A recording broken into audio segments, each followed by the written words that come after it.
Assalamualaikum warahmatullahi wabarakatuh. Hai teman-teman, saya Nisa Akmalunisa dari NIM 2120647 Prodi PKMI kelas 2B akan membagikan video tentang tutorial atau tata cara khutbah. Khutbah adalah kegiatan berdakwah, mengajak atau menyeru orang lain untuk meningkatkan ketakwaan, keimanan, dan pesan keagamaan lainnya dengan rukun dan syarat tertentu. Dalam Islam terdapat banyak sekali khutbah, ada bermacam-macam. Namun di sini saya akan membahas mengenai tutorial khutbah Jumat, khutbah Idul Fitri dan Idul Adha, khutbah gerhana matahari dan gerhana bulan, yang terakhir adalah khutbah nikah. Perlu diketahui bahwa rukun khutbah Idul Fitri dan Idul Adha serta gerhana matahari dan gerhana bulan tidak jauh berbeda dengan khutbah Jumat, yaitu sebagai berikut. Yang pertama, membaca hamdalah atau pujian kepada Allah Subhanahu wa Ta'ala.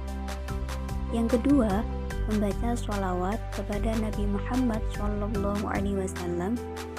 Yang ketiga, wasiat takwa, yaitu berwasiat kepada para jamaah untuk meningkatkan ketakwaan dengan menjalankan perintah Allah dan menjauhi larangannya. Yang keempat, membaca ayat Al-Quran pada salah satu khutbah. Akan tetapi, yang lebih disunahkan adalah dibaca pada khutbah pertama. Yang kelima, yaitu mendoakan kaum muslimin. Mari kita bahas tata cara pelaksanaan khutbah satu persatu. Yang pertama, yaitu khutbah Jumat. Tata cara pelaksanaannya adalah sebagai berikut. Pertama, khatib berdiri di atas mimbar atau tempat yang lebih tinggi lalu mengucapkan salam. Kemudian, khatib dianjurkan untuk mengucapkan salam pada jamaah sebagaimana disebutkan dalam hadis Jabir bin Abdullah. Sesungguhnya Nabi Shallallahu Alaihi Wasallam jika telah naik mimbar biasa mengucapkan salam. Hadis riwayat Ibnu Majah disahihkan oleh Syekh Al-Albani dalam Sahih Ibnu Majah. Yang selanjutnya, usai mengucapkan salam, maka suara azan akan dikumandangkan. Khatib dianjurkan untuk duduk mendengarkan dan menirukan hingga azan selesai. Yang ketiga, selanjutnya khatib berdiri untuk berkhutbah. Sebelum memulai, ada baiknya membuka khutbah sesuai dengan rukun khutbah, yaitu dengan membaca Alhamdulillah, sanjungan kepada Allah, syahadat, sholawat, bacaan ayat-ayat takwa, dan perkataan amma ba'd. Yang keempat, khatib dianjurkan untuk berdiri dan menghadapkan wajahnya pada para jamaah. Namun, jika khatib tidak dapat berdiri, maka khutbah dapat dilakukan dengan posisi duduk. Yang kelima, duduk di antara dua khutbah. Usai menyampaikan khutbah pertama, hendaknya khatib duduk sejenak untuk beristirahat sebelum menyampaikan khutbah kedua. Yang keenam, khutbah Jumat pada baiknya tidak terlalu panjang. Khutbah hendaknya tidak boleh lebih lama dibandingkan dengan durasi salat Jumat. Yang ketujuh, dalam berkhutbah, khatib hendaknya melantangkan suara dan menyampaikan khutbahnya dengan jelas. Hal ini bertujuan supaya jamaah yang mendengarkan paham dengan kata-kata yang diucapkan. Yang kedelapan, saat di akhir khutbah hendaknya ditutup dengan kalimat permohonan ampun kepada Allah Subhanahu wa Ta'ala. Kalimat permohonan ampun ini bisa disampaikan pada khutbah kedua.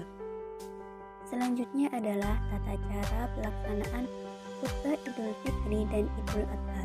Pada khutbah pertama, yang harus dilakukan khatib adalah 1. Menghadap jamaah, 2. Mengucapkan salam. Yang ketiga, melafalkan takbir sebanyak 9 kali. Yang keempat, membaca tahmid atau hamdalah. Yang kelima, membaca sholawat Nabi, yaitu Allahumma sholli ala Sayyidina Muhammad wa ala ali Sayyidina Muhammad. Yang keenam, membaca wasiat bittaqwa. Yang ketujuh, menyampaikan nasihat ketakwaan, terutama soal pentingnya zakat fitrah. Yang ke-7, membaca salah satu ayat Al-Quran. Yang ke-8, menutup khutbah pertama. Kemudian dilanjutkan dengan khutbah kedua. Yang pertama, membaca takbir sebanyak 7 kali. Yang kedua, membaca tahmid atau hamdalah. Yang ketiga, membaca sholawat Nabi. Yang keempat, membaca wasiat taqwa. Yang kelima, membaca salah satu ayat Al-Quran. Yang keenam, membaca doa ampunan untuk umat Islam. Yang ketujuh, membaca doa sabu jagat. Yang kedelapan, menutup khutbah kedua. Yang kesembilan, mengucapkan salam. Yang selanjutnya adalah tata cara pelaksanaan khutbah gerhana matahari dan gerhana bulan.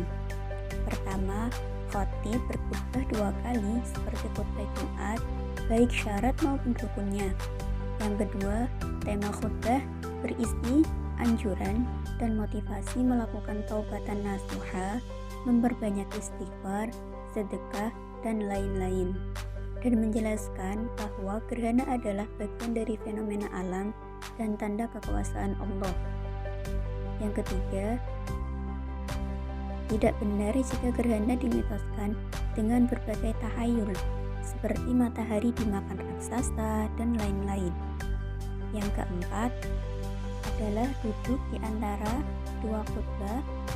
Yang kelima, khatib kemudian melanjutkan khutbah kedua hingga selesai. Yang terakhir yaitu tata cara pelaksanaan khutbah nikah.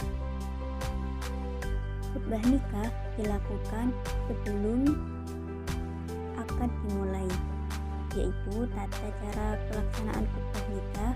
Yang pertama, membaca hamdalah, istighfar, dan syahadat. Yang kedua, membaca ayat-ayat Al-Quran. Dan yang ketiga, menyampaikan hajat. Demikian tutorial khutbah yang dapat saya sampaikan. Apabila ada kekurangan dan kesalahan, saya mohon maaf. Wassalamualaikum warahmatullahi wabarakatuh.